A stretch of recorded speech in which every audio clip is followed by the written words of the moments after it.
In this video, you're gonna see me try to make friends with the cat. You're gonna see our old goat after she just gave birth to a couple little baby kids. You're gonna see some of our family life here and me come up with a new idea for a different project I gotta be doing around here. But I'm taking off at like 4 in the morning. I've got some things going on. It's crazy days around here. So it's gonna be kind of a mishmash of some of our family life. Hopefully you enjoy it. And I got something really special to share with you guys very soon, maybe the next video. Welcome back to the Abundant Harvest Homestead. You guys know we live trapped this cat. I've never dealt with a cat in a trap. Because it's kind of long-haired, people are saying it's probably somebody's pet. You know, there's no leash laws for cats, so they just roam free at night. It has for quite a while been coming here and causing a number of issues for us. But Pinky said that when you gave it water, what happened? It licked my finger. It licked her finger. So based on the fact it doesn't have matted up hair like I do, it has a nice coat. I don't know. We're going to kind of see if this thing is friendly enough where I could maybe hold it. I got my thick jacket on. I got some winter gloves that are kind of muddy, but the first thing I'm gonna do is get this out of here and I'm gonna see if I can make friends with it.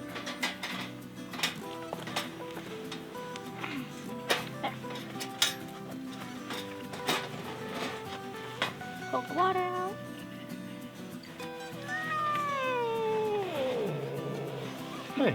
Hey, come here. Okay. That doesn't look too bad, actually. Go zoom in the camera. Go zoom in. No. Or you can just film for now. Get some of that. Just getting petted. Hey. Oh, it's responding positively to the touch there. I'm thinking I'm taking the gloves off. Now I don't want it to get away because I do think that we have an option of somewhere that we know there's cats there. We think we might have saw one like this before, and even now, feeling around its neck, I don't see, you know, any like dreadlocks starting up or anything like that. I'm gonna see if it'll come with me. Come here. Come here. Okay. Come here. I don't want you to jump away. Make sure you have it paw. Hold it. So it's a little scared right now, I think mostly of the camera. But it seems to be fine with me. I don't want to, you know, let it go at this moment. It's not biting, scratching, anything like that. I'm sure it wants to be free. It doesn't know me. It's staring off at our dog in the distance, kind of tensed up a little bit. Okay, I did not expect this to go this way. But based on some of your guys' comments, you know, you guys told me it was probably something that could befriend us. And perhaps some of my hesitancy interacting with it was causing it to be a little more stressed out. Hey, you. Wow. Interesting. So this is obviously a decent sized cat. It looks well fed. It cleaned off chicken bones in the cage. We gave it some more chicken. It seemed to like that. We gave it some water. It was drinking that.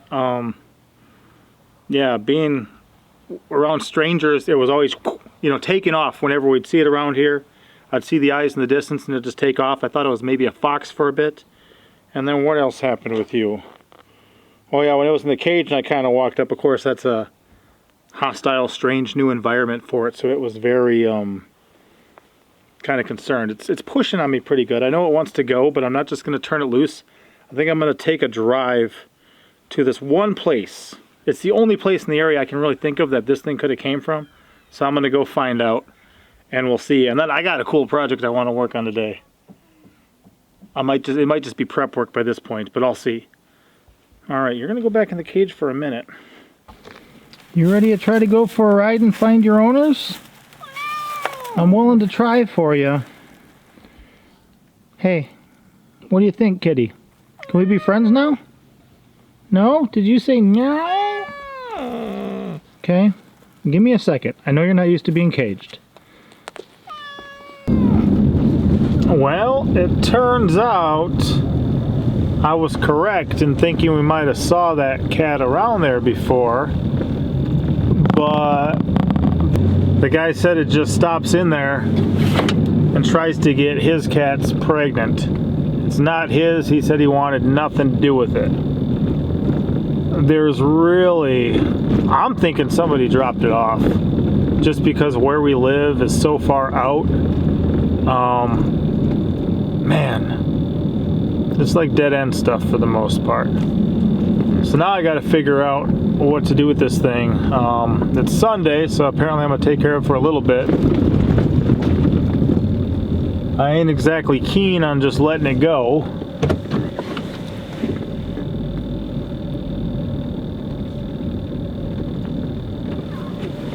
Because if I let it go, it's just gonna keep doing the same things. It's gonna keep going by that guy's cats, trying to get them pregnant. It's gonna keep coming by my place, ripping open our garbage and dealing with our other stuff. So that is not that is not what I want to be doing. I don't know. I do know a vet in the area. I don't know if they know anything about chip readers or things like that, but if somebody bailed it, I don't think they got that thing chipped. At least it's kind of friendly. At least it's eating and drinking. It pooped in that live trap too, so you know everything's working all the way through. I'll just have to figure out what to do with it now. All right. Any continued advice or suggestions are welcome. And now I got a project to work on. I got a pretty good idea. I'm really liking it, and I'm looking forward to it. And I'm thinking this is going to help. Again, I have priorities, right? I did my first priority, crossed it off my list. The wood stove is in, fully installed. I'm progressing with my new first priority, being the root cellar. But there's something that right now I'm going to do first, kind of like that woodshed that we threw up and filled. And hopefully this goes as quickly. I just got too much stuff laying around my property out in the elements. I got to get a lean-to up next to that shipping container, but that's too big of a project for me to even afford right now because I don't have all the resources for it. But I think I got enough resources to do something else. So I'll see you at the homestead. So with as easy as this wood shed went up, right? Just use some cinder blocks, some pallets, some old fencing, and some tin on the roof. I thought it shouldn't be that hard to make just a lean-to garden shed.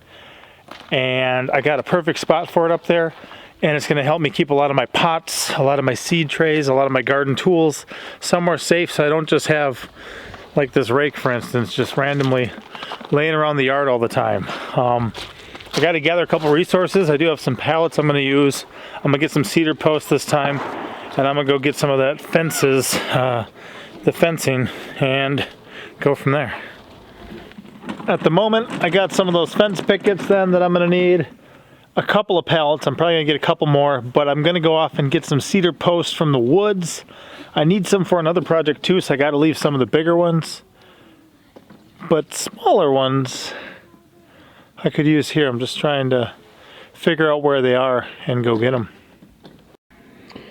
Looks like this one here might work as one of the smaller ones for this project. That big one there is for a different project.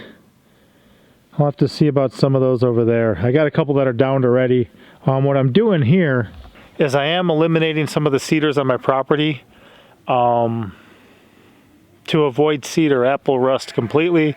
I'd have to get like all the ones in like over a mile radius. I'm not gonna be able to do that. But I'm just reducing the amount, but the sheep and goats and other animals will eat the cedar. But if I drop them all at once, you know, a bunch of it will go to waste. So what I do is I just kind of drop them one at a time, let them pick them clean. That way they get some benefit and use out of them. And then I come in and clean them up. The branches I save for Viking funerals when we have animal carcasses to get rid of. And the posts I'll use for things like this project.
got out of goats and we're getting into sheep. We gave our goat to some of our neighbors and they just told us that she had a baby. So let's go check it out. Yeah, we figured since they had a couple, they maybe wanted another one. They worked out good for them, worked out good for us. We got to bless them, and we still get to see her. They said she's got a baby, so we're gonna go kind of check out what's going on with that.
Darling, Howdy. what are you doing today? I'm trying an experiment. I decided to see if I could cook my eggs on the wood stove this morning. Whoa, so this is not, what you would call a traditional cook stove, but since it's a wood stove that makes heat, and since some people claim you can even fry eggs on the sidewalk if it's hot enough, you thought, what now? Trying to cook my breakfast on here. That's crazy, darling. So I'm adding some rosemary in there, and I'm going to put my lid on and wait patiently for them to cook. And this is one thing we talked about, guys. Since we now have a wood stove, part of a wood stove is a hedge of protection against a power outage. If there's a power outage, a lot of people are not going to be able to cook the ways that they normally do. So we're going to practice ahead of time. We did warm up some food on here the other day, and I think even Red Pepper had a bagel that she wanted to kind of heat up, so she put it on here, and that worked well.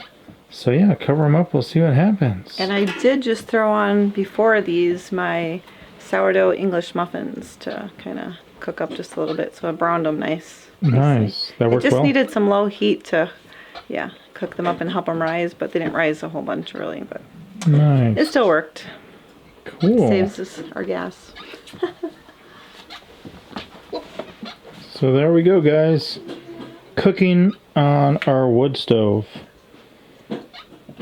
And that's one thing too, guys, if we kind of learn and master the skill ahead of time, if we ever need it to actually cook food, then we're going to have it, as just kind of one more badge in our little homesteader vest, that we can cook on our wood stove, and we're comfortable with it and we understand it. Right now we use a gas stove with some propane to cook our food normally. So, it's got, we could probably light it anyway with an external lighter, but it's got an electric lighter in there. But just in case we need to, why not? Why not? So cool. Thank you, darling. What's going on? I can hear the sizzle. Oh, darling. Well, they're looking good. And I actually overcooked my egg. Wow. So you know I can cook them. Actually overcooked. How's he doing for you? Good. He just makes noises sometimes. He's growing, y'all. He is over 4 weeks now, right? Yeah. Awesome. It's okay, buddy. So Mama's actually given our little chili pepper his breakfast, but here's a picture of these sourdough English muffins with her cooked eggs from the stove. You're firing some up too, child? Yeah, there's the red pepper. Show me. Red pepper's getting some off here too, so. Oh, yeah. Pretty cool. All right, I'll bring your breakfast, my lady. I just wanted to show it. Thank you. So what are you doing, child? I am snipping these, I forget what they're called. A trifoliate citrus? Yes. So they can grow in these. Yeah, so we're going to try, she's trying some propagation from some dormant cuttings. We're just going to use a little bit of rooting hormone and put them in there. And I'm probably going to put a nice dome on top of there too to keep the humidity high. But she's been getting more interested in helping me in the garden lately. I mean, even years ago you were doing the figs with me, our first big batch of those, so pretty cool. So she's just snipping them up right now, and we'll show you some more stuff about plant propagation coming up. I just wanted to show a little bit about what was going around the house today while I rush to get things done so I can leave tomorrow. And you're coming with me? Yeah. She's gonna take a field trip. Me and Bugger. Yeah. So we figured everyone would get some experience with this. Well, everyone that makes sense. Monster truck's giving it a go right now. Don't make any extra drip on the stove though, okay? Open that egg over your pan, man. Not over my rocks, my beautiful rocks. Oh yeah. Hey Belle, you're being too loud and screamy. I was trying to film Monster Truck cooking some eggs here. That's what happened to my egg. Yeah, let's go checking goats. Hey you, we were supposed to check on you guys and take care of a couple things. Okay. The afterbirth is out, I agree. So this one in front here is the little doe that came out second. And the one behind is her big brother. Nice little buckling. Doeling on the left, buckling on the right. Thinky Pepper's got a number of things she's going to take care of here to make sure they get off to a good start. So the first thing I'm going to do is dump some molasses into her water, and then I'm going to add some slippery elm powder, and I think that's all I'm going to add. Oh, and some probiotic powder to her water also. And those things just help give her a boost after all she's been through with giving birth, right? Yeah. And then we also have some probiotic stuff for the little kids, and then I'm going to put iodine on their umbilical cords. Nice. So.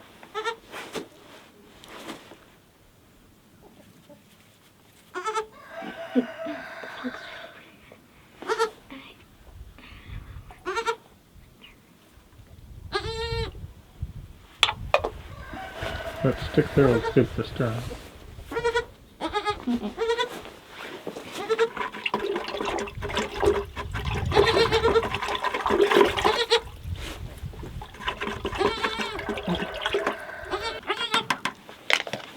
Can you show me what that one is? This is the probiotic powder.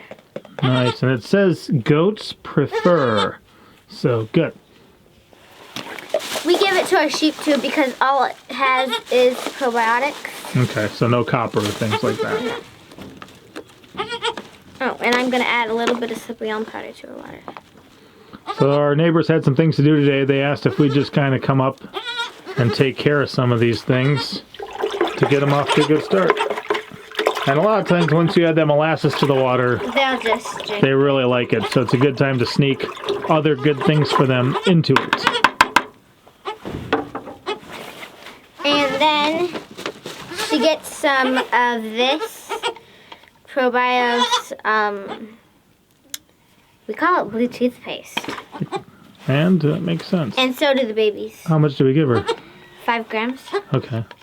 Well, that's what we give to the babies, and then we just give them some. Okay. It's for cattle. So you can and screw it sheep back and to goats. measure it like she is. It has a setting. You pick what you want, and then you go from there. No, that's for blueberry.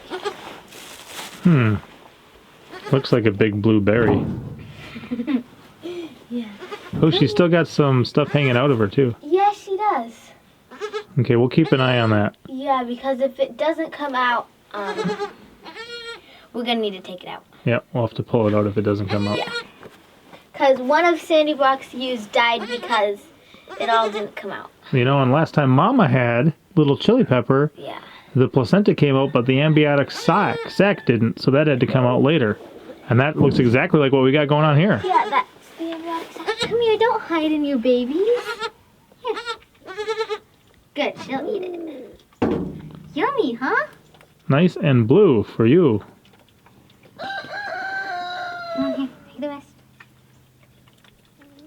Good girl. Hopefully your babies will do the same thing you do.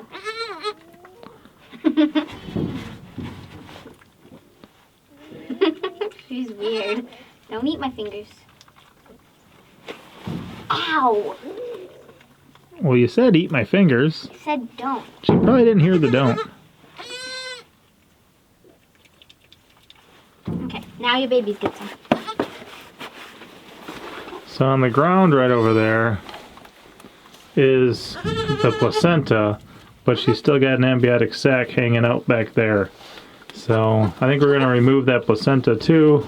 I don't know if they want it on their burn pile, if they want their chickens to take care of it. Unless she'll eat it. Sometimes they do eat it. We can leave it for a bit and we'll check back later. All right, see what you can do with the The little little ones. duckling's nursing. I'm gonna get the buckling. Come here. Good. Good girl, Blueberry. Let me see your little baby buck. Come here. Was that him? Yeah. Whoa. They do that. Stand up. Here, eat it. You need me to make you eat it? Here, look. Look. Here. Stay still. I'm gonna have to put it in his mouth. Come here. Yep. Once you get in there, he'll swallow it. They don't always cooperate, so sometimes you gotta encourage. But a lot of times, once you get something in their mouth or to the back of their throat, they'll take care of it from there. Blueberry, you got some tasty water here if you want it. And the good thing is, they won't eat your fingers. That's right. Like their mom will. Eat the rest. And this just gives them a boost for their gut health and stuff like that, right? Yeah. To get them off to a good start. Pinky, you look like you're brushing your teeth right now, as much toothpaste as you got everywhere.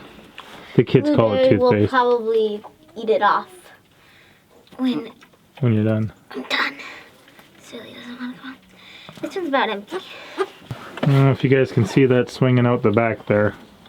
Hopefully she passes out on her own. If she does not, what we're going to do is help take that out in a little bit. Alright, stay still. Alright. Oh, you let her back right up through you, child. Next. They're so teeny. Oh yeah, we're also going to get the umbilical cords, right? Yeah. Yeah, you mentioned I that. just forgot about that. I think you mentioned it, I forgot. Yeah. Good girl. Good. That was yummy, wasn't that? Alright, now it's time for the milk. She's licking her lips. You should agrees with me. If you guys look at the back of her, you can see we've got some more progress.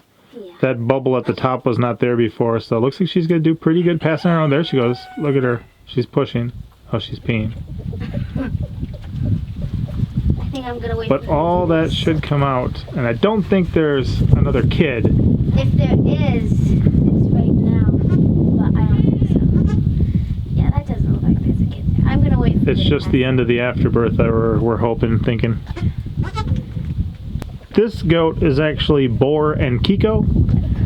Had a Boar mama, a Kiko daddy. The Kiko are one of the more popular ones from New Zealand originally, pretty parasite resistant. And then Boars are another common meat goat. But the dad was a Nubian buck, so these kids here have a little bit floppier ears that you may be able to notice than their mom. And that's one of the cute things about like Nubian kids is just their big floppy ears. A lot different than like a La Mancha. Yeah, they have like no ears. That has like no external ears almost. Yeah, or a Nigerian dwarf or a Sanan or a Sanan, however you say it. They have more like ears that stick out. Right. Alright, I'm gonna do kids. Alright. With the iodine? Are you just using paper towel for that? Yeah, normally. Okay, yeah. You need any help from me? I don't think so. She don't think so. Buck first? He's a lot heavier than she is. I have to say that. Look. Come here. Oh, I'm gonna have to set you up. There you go. They don't have weird teeth like their mom does. So you can see that little sac right there below his umbilical cord. That lets us know he's a young male. And then you can also see the rest of his man part right below that umbilical cord. So she's just putting a little bit on there. I would drop some directly on it and then rub it in. Sometimes I do that. There. There you go. So this just helps prevent infection. There you go. You're done now. There you go, buddy. Thank you, Pinky.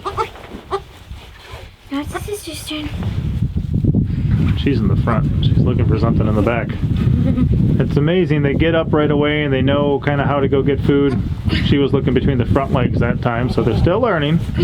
Here you can notice the difference how there's no sac on the bottom of this one.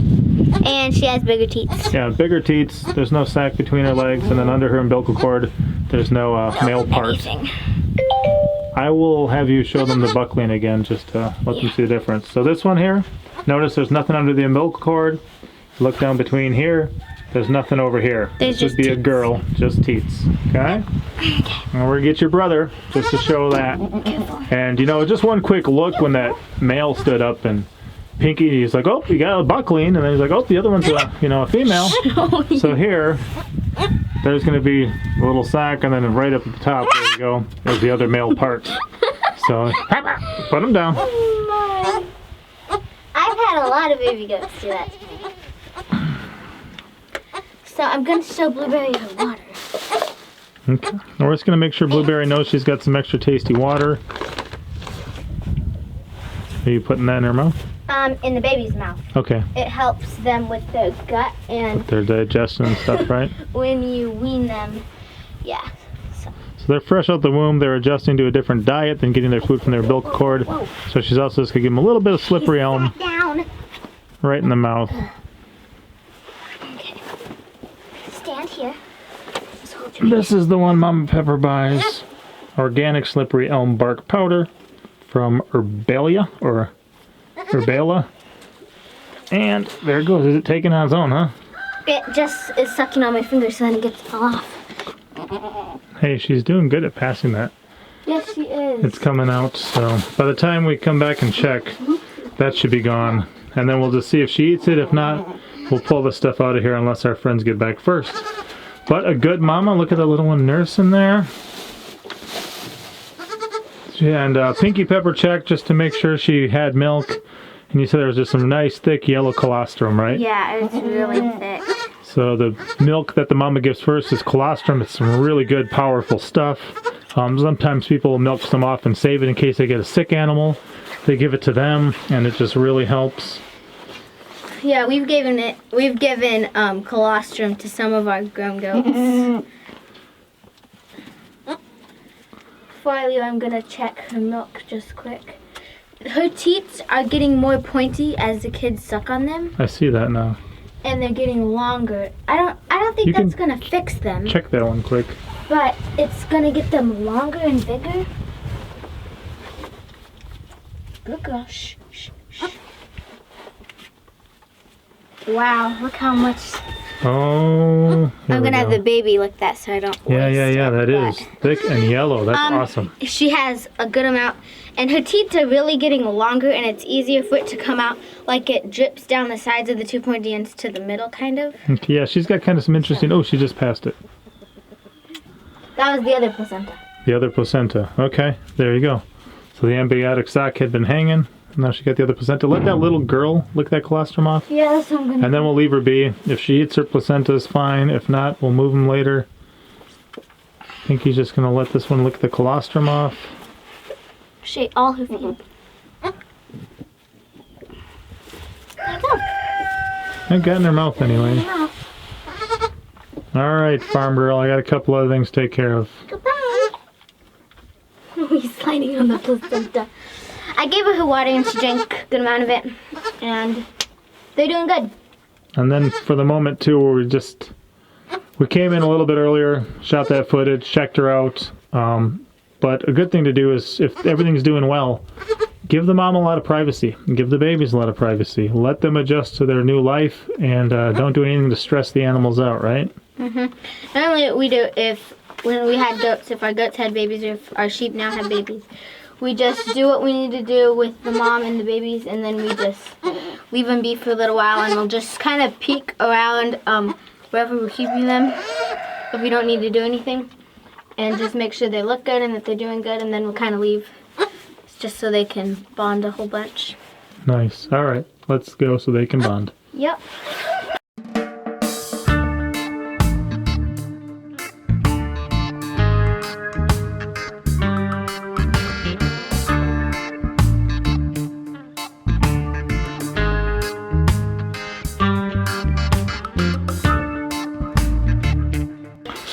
So as I'm getting ready for my adventure tomorrow, which I can't wait to share with you guys. I think you guys are really gonna love it. I think you guys are really gonna look forward to it. Not sure if I'll be able to get it up on Wednesday or not. I just know Tuesday is gonna be a very long, a long time consuming day for me. But a friend of mine just called and said, had some metal there available and some other stuff. There's a downspout I might actually use as a gutter, and some extra metal here, which some of this metal I just want to use over the top of something like this where I have these old logs. That way they can still be used. But I got a lot of my resources here, so whenever I do get back and do get to work on this project, it should go quickly. And I was not expecting to suddenly have so much metal available. If you remember when I was doing the roof for that woodshed, I was piecing together all sorts of scraps from what I still had around here. But now I've got some real supplies, and some of that may be nice enough to save for the big one, the lean-to off the shipping container. That's what I'm thinking. So what do you got there, child? I wrote in my journal what we did today, what I did today with that. And not only do these kids journal, but they also draw pictures to go with it. I'm going to zoom in a bit. Why don't you explain that top picture to me?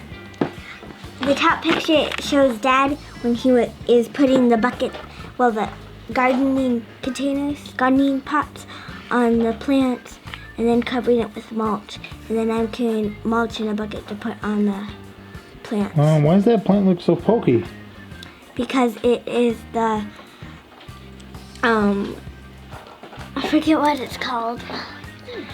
Trifort citrus? Yes, that's a citrus that'll grow around here, but it is very pokey. And the bottom photo, whoa, look at my hair and my goatee. It shows you putting them in the rooting hormone and then putting them in the pot. Yeah, so I let her cut them all up, as you guys, I think, saw earlier, and then I came in and showed her how we dip them in rooting hormone and put them in a seedling tray. There, you're yawning and shaking your head. Oh, I am, huh? Well, I look kind of tired. Well, thank you, daughter. What's that one, Pinky? This is something I painted the other day, last night. You painted that? Mm-hmm. That looks amazing. It looks like a nice patch or something. Very cool. And then in here, I got these extra tall lids for some of my growing trays because they work better for taller seedlings or when you're trying to propagate cuttings. I got all those trifoliate citruses in there. Here's some elderberries. Branch broke off our elderberries. I'm not sure if it was when the kids were trying to get chickens out of that area or what happened. But the cool thing about elderberries, much like figs and mulberries and a lot of other plants, is they root pretty readily. So by putting like a dozen or 10 in here, if they all root later, I'll just kind of shake up the soil, tip over the pot, and give them all their own pots or plant them somewhere. But really easy plants to propagate, and rather than having that broken branch turn into nothing, why not get a dozen more plants? Because that's beneficial. A dead branch on the ground can still be used for things, but it's not as beneficial as a whole pile of plants. Oh, now we got a pot on the stove. So they're definitely taking this getting ready seriously. What is that? This is some chicken noodle soup Mom made last night, maybe? So chicken noodle soup she's warming up. And what kind of chicken's in there? It's the chicken that we grilled. Yeah, so one of our own meat birds. So pretty cool, guys. I just thought we should, you know, and even this. If this is how we heat up things, we don't have microwaves. We don't like them. We don't like to use them. So if we're going to heat something up, it's going to be on our stove.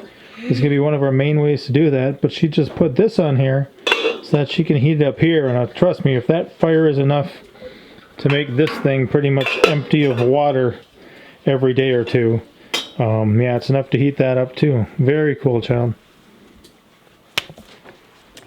Thank you guys for watching. Please give this video a thumbs up. There'll be an adventure coming soon. And here's a word from Bugger. Thank you for watching! Hit the that button! Thumbs up!